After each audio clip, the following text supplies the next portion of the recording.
Suárez Álvarez. Soy originalmente periodista, tengo una maestría de estudios amazónicos y vivo en la ciudad de Leticia. Entonces me he dedicado a investigar las culturas indígenas, el cambio cultural, con un enfoque muy preciso en la ayahuasca y todo lo que se genera alrededor en ese encuentro entre culturas, ¿no? El lugar para hacer eso en la Amazonia, Ucayali, Marañón, estos ríos que vienen en la Amazonia peruana, es Iquitos. Iquitos se puede decir que es la capital mundial del turismo ayahuasquero, de la peregrinación ayahuasquera. Hay al menos unos 40 albergues especializados, 40 albergues que yo he comprobado que existen, que están recibiendo gente a lo largo de todo el año. Normalmente son propiedad de gringos que contratan. Gringos es como se le llama a cualquier extranjero en Perú, ¿no? Son gringos, sí. Gringos que contratan curanderos locales y que se montan un albergue en la selva y van recibiendo a los pacientes, ¿no? Entonces, 10 de esos albergues, solamente para que nos hagamos una idea del negocio, 10 de esos albergues con los que he tenido una cierta información, recibieron el año pasado 4.000 personas, que se quedaron por lo menos una semana, 10 días, 2 semanas o incluso periodos más largos, ¿no? Teniendo en cuenta que los precios de los albergues oscilan por regla general entre 100 y 200 dólares la noche, aunque hay algunos que van hasta los 400 dólares la noche, solamente esos 10 albergues, hay 40 comprobados por mí, pero hay más seguro, solamente esos 10 albergues generan 5.600.000 dólares de negocio, ¿no? Yo, por cierto, voy a hablar del negocio no como algo malo, sino como una realidad. Nadie piensa que yo, porque digo que estoy haciendo, no digo nada del negocio malo, digo que el negocio es una realidad y le explico lo que es. Entonces, ¿qué pasa? Que estos albergues venden en sus páginas web tratamientos tradicionales, ¿no? Y lo que yo vengo aquí a decir es que no hay en esos albergues la posibilidad mínima de ofrecer un tratamiento tradicional a un extranjero. No existe esa posibilidad. Eso es lo que sostengo. No digo que esos tratamientos no sean eficaces ni que sean buenos. No me meto en la eficacia terapéutica ni de lo antiguo ni de lo nuevo, nada. Simplemente digo que no son tradicionales y voy a discutir por qué. Ahora, la palabra tradición, una palabra muy complicada, ¿no? Porque la palabra tradición nos remite a ortodoxia, a unas normas y a persistencia en el tiempo. Normas que se repiten inalterablemente a lo largo del tiempo, generación tras generación. Los sistemas médicos locales amazónicos de esa área son de todo menos tradicionales, porque son heterodoxos y en constante evolución, en función de muchas circunstancias en las que no puedo desafortunadamente ahondar, ¿no? Ahora bien, existe una regularidad, unos elementos comunes que aparecen con mucha regularidad, y ese corpus de elementos comunes que aparecen con regularidad en todos esos sistemas amazónicos médicos, muchos, que son uno, por ese corpus, eso es lo que se le podría llamar tradición, que yo no le voy a hacer. Cuando diga tradicional, me referiré a los albergues, fíjense qué paradoja. Cuando diga local, me referiré a lo que se ha practicado en la Amazonia. Se ha practicado y se practica, pero... Vuelvo a repetir, no estoy valorando la eficacia terapéutica, solamente haciendo una crítica de la palabra.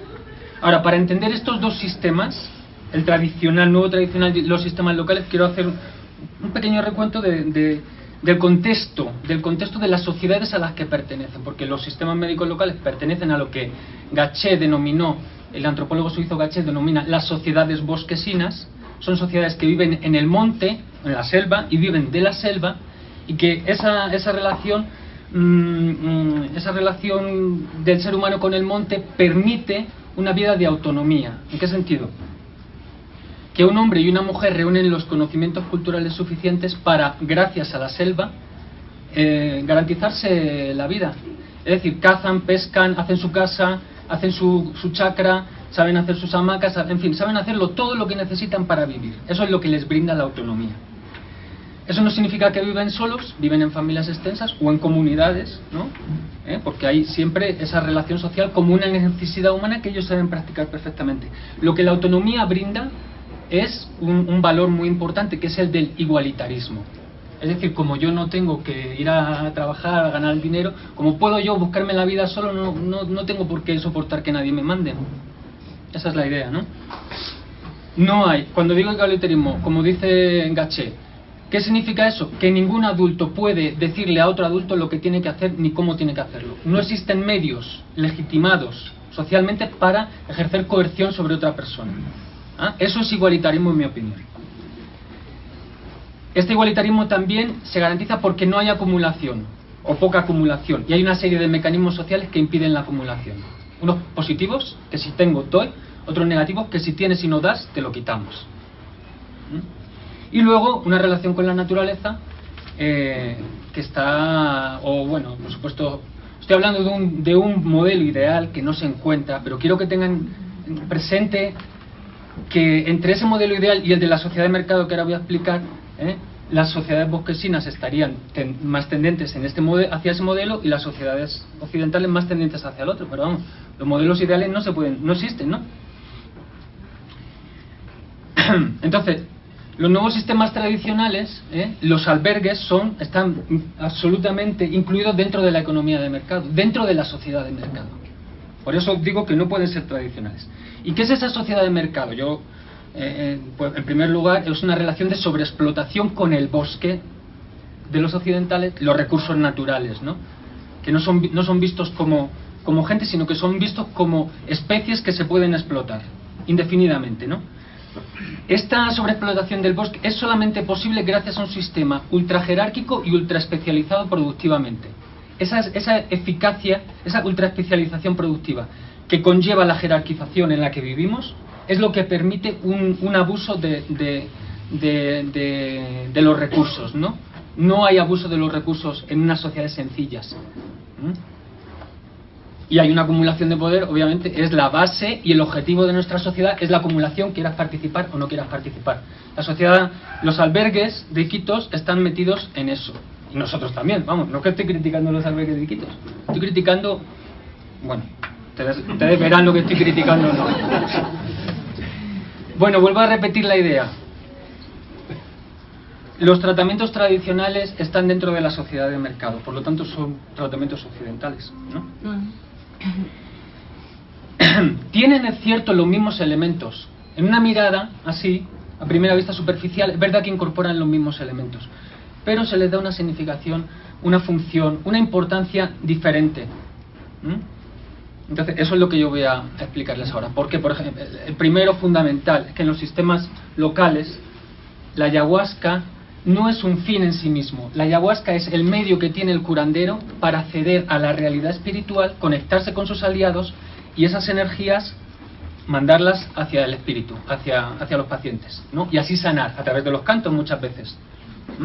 Y además recibe una información que le permite saber qué enfermedad tiene el paciente y qué tratamiento se le debe aplicar, qué plantas medicinales se le debe aplicar, qué dieta se le debe respetar, porque la dieta es una parte esencial de la curación. Tanto es así que muchos sistemas locales no utilizan la ayahuasca, sino que utilizan el tabaco, utilizan el toé, que son las brummansias, incluso utilizan la oración, no utilizan plantas, utilizan otras cosas. Pero el sistema es idéntico, prácticamente, es lo mismo, ¿no? Ahora bien, tanto es así que los pacientes de estos sistemas muchas veces no toman ayahuasca. Simplemente van y reciben el tratamiento, hacen dieta y toman las plantas que se consideren necesarias. En los nuevos contextos todo gira en torno a tomar ayahuasca.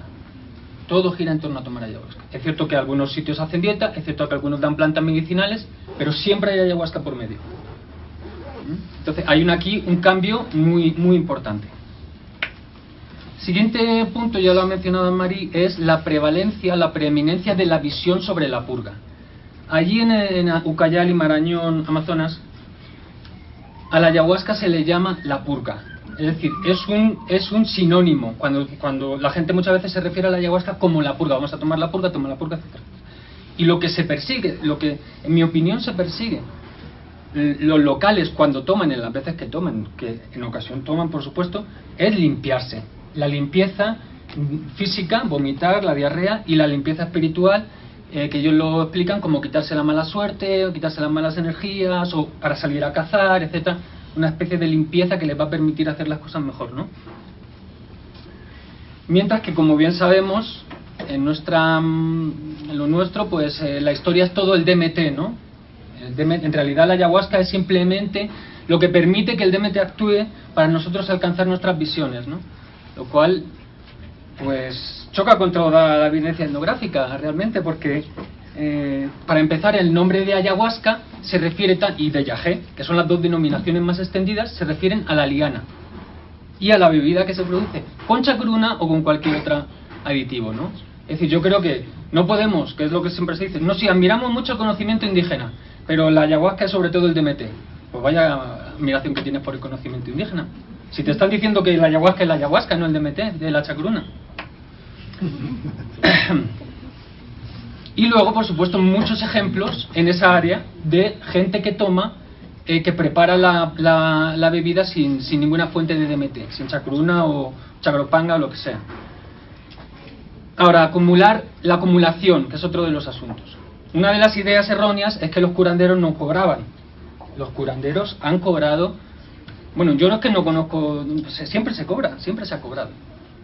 Hay unas contraprestaciones que el paciente tiene que dar al curandero en los sistemas locales por recibir el tratamiento. Entre otras cosas, ¿por qué? Porque el curanderismo es un sistema abierto. Es decir, el curandero en su casa recibe gente de pueblos lejanos que llegan atraídos por su reputación y los tiene en su casa, ¿no? Entonces, claro, como te tienes que dedicar a tus pacientes, en función de esa autonomía que digo, por la que cada hombre y mujer se generan su propio sustento, un médico no puede dedicarse al sustento tanto. Entonces, ¿qué pasa? Pues que le tienen que pagar, tienen que trabajar para él, tienen que darle comida, si es posible y si está cerca de la ciudad, pues dinero, objetos industriales, cualquier cosa. Hay una contraprestación. ¿Qué pasa? Que la economía de mercado, todos esos mecanismos de evitar bueno, claro, el curandero por esa función especializada puede iniciar la senda de la acumulación, porque tiene acceso, le llega gente de fuera, etcétera, ¿no? Entonces, lo que pasa es que o regala o se convierte automáticamente en un brujo o en una persona que hace daño, entonces empieza a haber problemas, ¿no? No pueden progresar, tienen que redistribuir. Lo que pasa es que en la economía de mercado esto se ha minado completamente, se ha vulnerado, porque lo que la economía de mercado quiere es la acumulación. Es la base y el objetivo, como digo. Y ahora muchos chamanes, ahora vamos a hablar sobre los chamanes, es decir, la gente que trabaja para los extranjeros está ganando mucha plata. Entonces, ¿qué pasa? Que hay por primera vez indígenas adinerados, algo que muy raramente se ve. Pero la ayahuasca, el yagé, está produciendo que indígenas tengan mucho dinero y una estratificación social por un conocimiento local propio que yo creo que es inédita. Es la primera vez que esto, yo no lo he visto en ninguna otra actividad local que se pueda acumular. Ahora bien, ¿qué diferencia implica esto? En los sistemas médicos locales, un paciente es una carga peligrosa. En los sistemas tradicionales nuevos, un paciente son $100 al día mínimo. Y eso es una diferencia muy importante. Cuanto a la conciencia ecológica, como la ayahuasca, despertar la conciencia ecológica, etcétera, etcétera. Bueno, los paisanos, la relación con su naturaleza, ellos no tienen una naturaleza rica y abundante porque amen la naturaleza, sino porque la temen. Es decir, si un cazador se va a un sitio prohibido, si un pescador va a un sitio donde no puede, consiguen más recursos de la cuenta, sacan más recursos de la cuenta, los espíritus del bosque le van a castigar con enfermedad para él o para su familia. Esos son los mitos, esos son los cuentos que hacen que la gente se autolimite. Además hay como bien decía Adam, la reciprocidad es uno de los elementos que guía las relaciones de las personas, no solo entre sí, sino con el bosque, que está habitado por gente, seres. Pero claro, ¿cómo vas a devolverle al bosque? Al bosque no se le puede devolver, como dice Gaché, es una de sus muchas ideas que estoy tomando aquí. Al bosque no se le puede devolver. Entonces, ¿qué se hace? Como no se le puede devolver, nos autolimitamos al máximo y ritualmente, simbólicamente, devolvemos. Que son todos estos rituales de agradecimiento, etcétera, etcétera, etcétera. Y, claro, en fin, en Iquitos, no sé cómo estará la situación por allí, por el Putumayo, ¿no? Pero hay unos problemas graves de abastecimiento de la liana. Es decir, la demanda es tan grande, no solamente por la gente que toma allí, sino por la gente que toma en Estados Unidos, en Europa, que se les está enviando la purga, Entonces están sacando la liana del monte y hay vastas áreas alrededor de Iquitos en los que cada vez es más difícil encontrar la ayahuasca. ¿Un problema? Bueno, un problema. Otro golpe más a la biodiversidad, otro fenómeno de extracción que se está solucionando con... Adelante. Se está solucionando con la creación de plantaciones, ¿no? Y luego está el tema del cristianismo. Es muy paradójico que los sistemas locales, aunque integran elementos cristianos, por ejemplo Padre Nuestro, santos, etcétera, etcétera, pues no tienen un sustento cristiano, en mi opinión. No son cristianos en su base, porque el cristianismo realmente, bueno, ha penetrado relativamente en el contexto bosquesino, ¿no? Y paradójicamente, en los albergues donde los extranjeros llegan con un cierto rechazo por las grandes religiones clásicas, donde llegan como huyendo del cristianismo, allí es donde están imbuyendo de cristianismo a las prácticas de curanderos. ¿Por qué digo esto? Primero, el sistema de curación los sistemas de curación de esta área, la enfermedad grave está producida fundamentalmente por la brujería. La brujería es un elemento constitutivo del sistema de curación. Tanto es así que cuando un paciente llega con un daño, que es como llaman a la brujería, a su consulta, el curandero tiene que sacar esa brujería y tiene que enviársela al agresor. Con lo cual, automáticamente, todos los curanderos son brujos. Y todos los curanderos son acusados, no es que lo sean, sino que se convierten en agresores, para defenderse tienen que atacar. Estas son unas guerras chamánicas que hay y que, por cierto, se están desarrollando estupendamente con todo el dinero que hay en Iquitos. Cuando te empiezan a hablar de todas las guerras chamánicas que hay, que podría ser un capítulo aparte. Claro, este tema de la brujería desaparece de los albergues. No hay mención a la brujería, que es elemento constitutivo fundamental de los sistemas locales. Es más, y entramos con lo del chamán, los curanderos no son ni curandero brujo, esa ambigüedad, sino que son chamanes. Y los chamanes tienen mucho de santos. Los chamanes son gente desprendida, los chamanes son gente que ama, los chamanes son gente, no sé, ves algunas páginas web y ves las descripciones que hacen de sus chamanes y dicen, santifiquemos. No. ¿Y qué pasa con eso? Hay un problema, cierto, es que las personas llegan con la idea del chamán, de la bondad, del altruismo, que es muy propio del cristianismo, y quedan en una posición de vulnerabilidad, quedan en una posición de entrega, abuso sexual y abuso financiero. Hasta dónde llega eso no lo sabemos. Y otra importante aportación del cristianismo es lo de sagrado, que me gusta que lo haya mencionado Germán. Sagrado, o sea, la sacralidad choca con el análisis etimológico, para empezar. Esas plantas no son sagradas. ¿Tienen un carácter divino? Tienen un carácter divino, sí, pero tienen un carácter brujeril también, para empezar. Por ejemplo, el shipibo, de la familia Pano. Ayahuasca se dice oni, que es la raíz de la palabra conocer, conocimiento, y forma parte de las plantas rao, que son medicina, veneno. En Machigenga, de la familia Arawak, ayahuasca es camarampi, que significa medicina para vomitar, y forma parte de las plantas kepigari, que intoxican. Es decir, que son plantas, imagínense que lo ponen, son nuestras plantas medicinales tóxicas, no quedaría muy bien en la página web, ¿no? O nuestras plantas que intoxican. Además, muy brevemente, se dice que la ayahuasca es liana del alma, pero hay análisis etimológicos y evidencias estilográficas que nos dicen que no es liana del alma, sino liana amarga, siendo amarga sinónimo de medicina, que es un sentido mucho más terrenal, y que nos conecta con los shipibo y con los machigenga.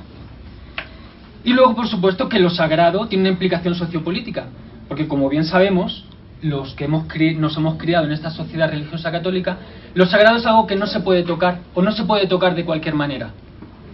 Y solamente hay unas personas que lo pueden hacer, y esas personas son las que te dicen si puedes o no puedes, etc. Introduce la jerarquía. Introduce un elemento jerárquico que viene de otro sistema. Por eso digo que el triunfo del cristianismo en estos tratamientos tradicionales. Y bueno, pues en este sentido, en los últimos años ha habido intentos que no han fructificado de codificar, jerarquizar las prácticas entre estos albergues, ¿no? Pero no han fructificado. Y básicamente, finalmente quiero decir que es que estos nuevos sistemas tradicionales lo que están haciendo, exactamente igual que lo que estamos haciendo nosotros aquí, es reforzar el sistema jerárquico ultra especializado, que es una agresión sistemática, ¿no?, a otras formas de sociedad, como son estas sociedades bosquesinas que ha teorizado George Gatchen. Hasta ahí.